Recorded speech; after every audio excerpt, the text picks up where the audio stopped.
So yesterday I watched the entire Michael Cohen hearing. It felt like it wouldn't end, but at one point it did eventually end. But the most important information that we got, I think, was in the last bit. And it happened to be during the time that Alexandria Ocasio-Cortez and Khanna had their lines of questioning. So I want to play both of them. So first up, here is Alexandria Ocasio-Cortez. It's the full 4 minutes. If you've seen this already, you can fast forward. But I think it's important to play it all so you really get a sense of her line of questioning and what she was able to get out of Michael Cohen. Watch. First, my colleague from Vermont had asked you several questions about AMI, the parent company of the National Enquirer. And in that, you mentioned a treasure trove, a quote, treasure trove of documents in David Pecker's office relating to information assembled from all these catch and kill operations against people who potentially had damaging information on the president. You also mentioned that the president was very concerned about the whereabouts of these documents and who possessed them. Does that treasure trove of documents still exist? I don't know. I had asked David Pecker for them. So you would say the person who knows the whereabouts of these documents would be David Pecker? David Pecker, Barry Levine, or Dylan Howard. Okay, thank you. Secondly, I want to ask a little bit about your conversation with my colleague from Missouri about asset inflation. To your knowledge, did the president ever provide inflated assets to an insurance company? Yes. Who else knows that the president did this? Alan Weisselberg, Ron Lieberman, and Matthew Calamari. And where would the committee find more information on this? Do you think we need to review his financial statements and his tax returns in order to compare them? Yes, and you'd find it at the Trump org. Thank you very much. The last thing here, the Trump Golf Organization currently has a golf course in my home borough of the Bronx, Trump Links. I drive past it every day, going between the Bronx and Queens. In fact, the Washington Post reported on the Trump Links Bronx course in an article entitled, "Taxpayers Built This New York Golf Course and Trump Reaps the Rewards." That article is where many New Yorkers and people in the country learned that taxpayers spent $127 million to build Trump Links in a, quote, generous deal, allowing President Trump to keep almost every dollar that flows in on a golf course built with public funds. And this doesn't seem to be the only time the president has benefited at the expense of the public. Mr. Cohen, I want to ask you about your assertion that the president may have improperly devalued his assets to avoid paying taxes.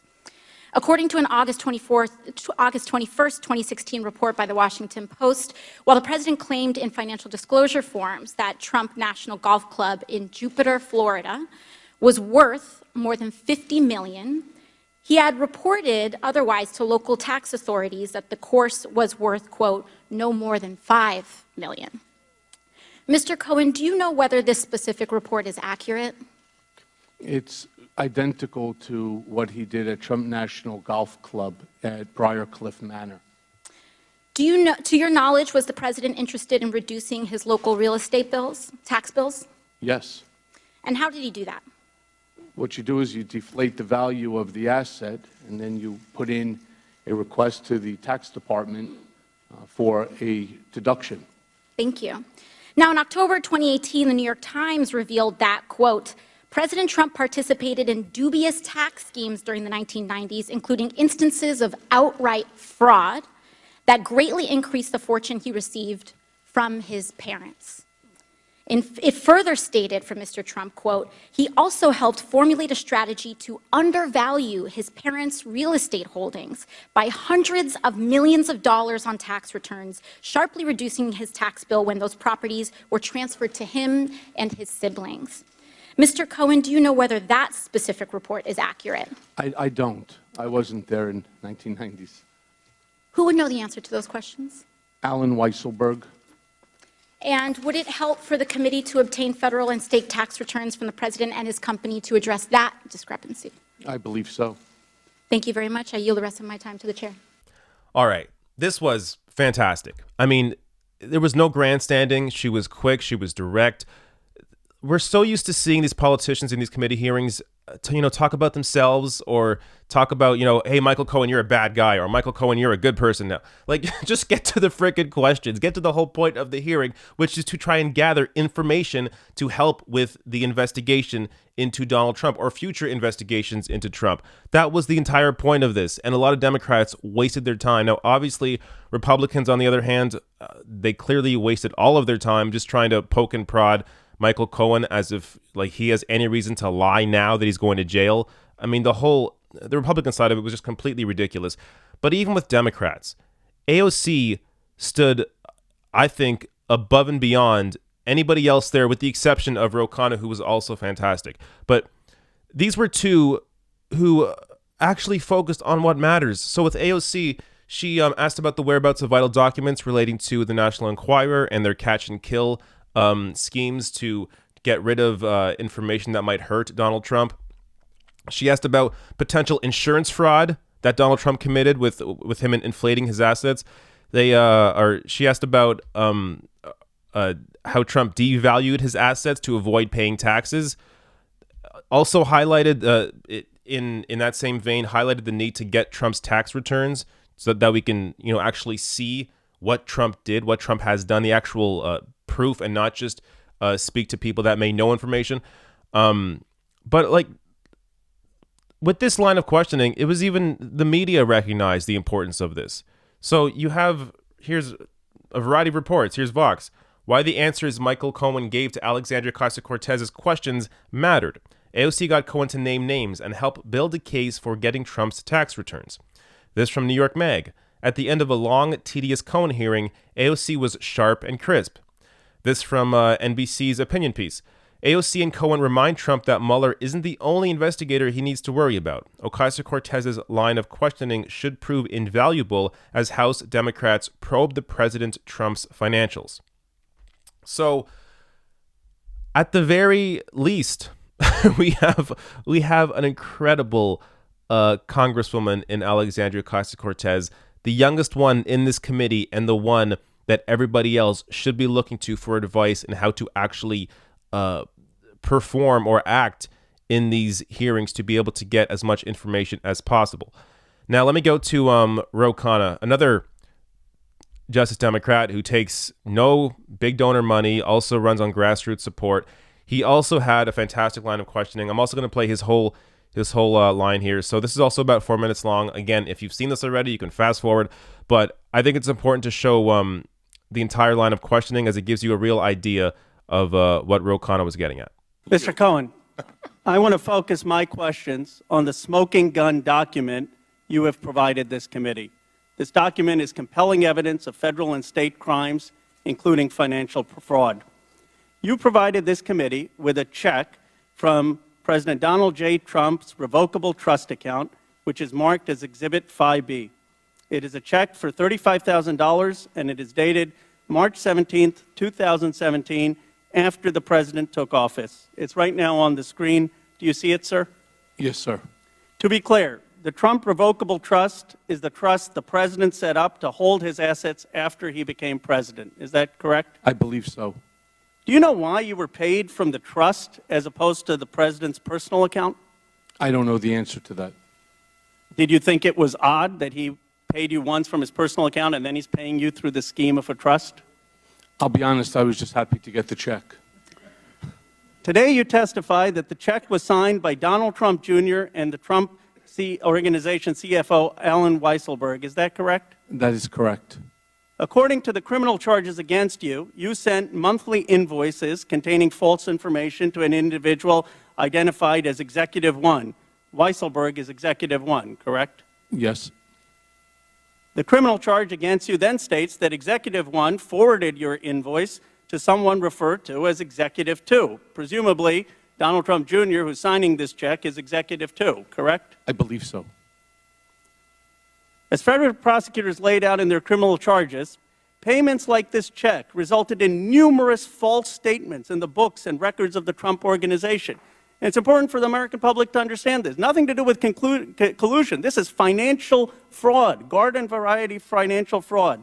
It was disguised as a payment for legal services to you. But this was not a payment for legal services, was it, Mr. Cohen? No, sir. It could give rise to serious state and federal criminal liability if a corporation is cooking its books. Based on your testimony today, Donald Trump Jr. and Alan Weisselberg directed this payment to you and approved this payment. Is that right? Mr. Trump initially acknowledged the obligation, the debt. Myself and Alan Weisselberg went back to his office, and I was instructed by Alan at the time that they were going to do this over 12 installments. And what he decided to do then was to have me send an invoice, in which case they can have a check cut. And then, yes, the answer would be yes to your follow-up. And Donald Trump Jr. obviously signed off on this. Yes, well, it would either be Eric Trump, Donald Trump Jr., and or Alan Weisselberg, but always Alan Weisselberg on the check. And you think Executive 2 is Donald Trump Jr.? Yes. They knew that this payment was false and illegal, correct? I can't make that conclusion. You told Representative Kelly that the president was aware of this scheme. Is that correct? That's correct. I just want the American public to understand the explosive nature of your testimony in this document. Are you telling us, Mr. Cohen, that the president directed transactions in conspiracy with Alan Weisselberg and his son, Donald Trump Jr., as part of a criminal conspiracy of financial fraud? Is that your testimony today? Yes. And do you know if this criminal financial scheme that the president, Alan Weisselberg, and Donald Trump Jr. are involved in is being investigated by the Southern District of New York?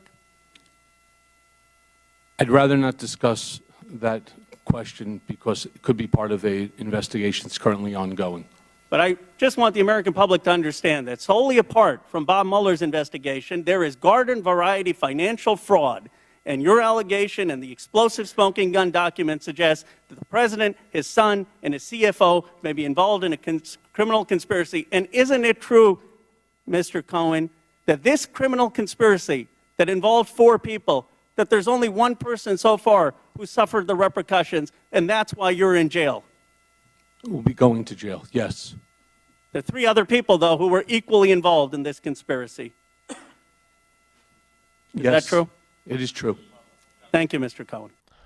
So again, this was the other line of questioning that was so impressive because Khanna got to something real, a criminal conspiracy to commit financial fraud. This implicates Don Jr.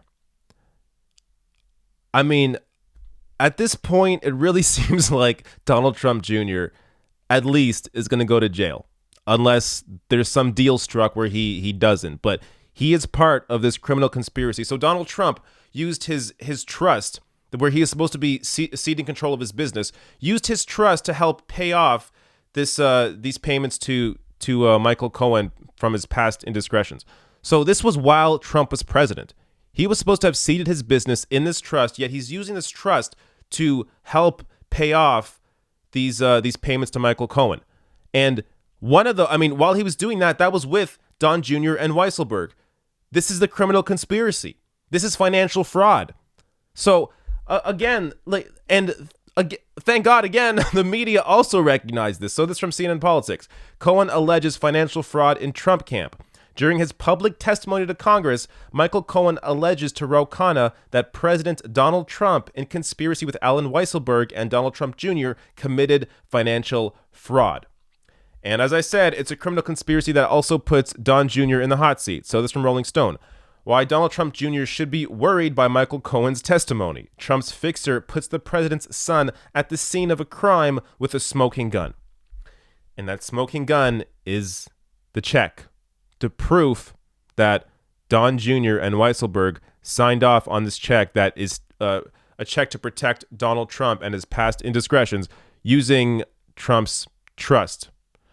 This shows you how important these Justice Democrats are. Again, these are politicians that do not rely on big donor money. These are grassroots funded politicians in Congress asking the best questions out of anybody there.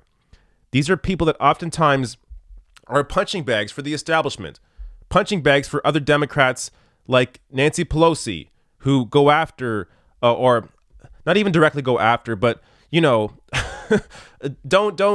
treat they don't treat AOC properly. They don't treat her like she has earned her spot, but she has clearly earned her spot. And she not only has earned her spot, AOC and Khanna should be the two politicians here that everybody else is looking to and how to actually act in a situation like this where you want to get real answers out of the person you are questioning, and not just about grandstanding, not just about raising your own profile, but actually about getting information out of whoever it is that's in front of you. And that's exactly what Khanna and AOC did here.